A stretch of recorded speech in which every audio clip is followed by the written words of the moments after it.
कि नहीं? हाँ भैया तो नहीं खेल नो नो। तो आवो होली के रंग खिलाई खातिर।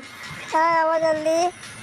अरे भौजी हम का बताए, होली में छुट्टी नहीं खे मिलत, नहीं टिकटिए बनता, रेलवे बुकिंग चलता है भौजी। अब देखा तारबुज भैया से बातचीत करो, बुझाता कि वही आई भौजी। नो नो नो नो।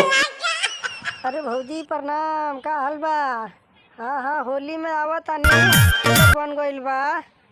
7 मार्च के जसवाल भैया भी जावत है, साथ में होली खेलब जामने के ना भाई जसवाल, चलो आवा।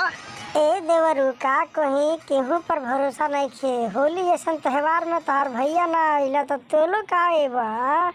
भैया के आवे के चाही होली खेले खातिर, पर भैया ना आवा तो भाई के भेजा तारा। ए भौजी ऐसन मत बोला, तहर बात सुन के हमरो मन गदगदाए लागल।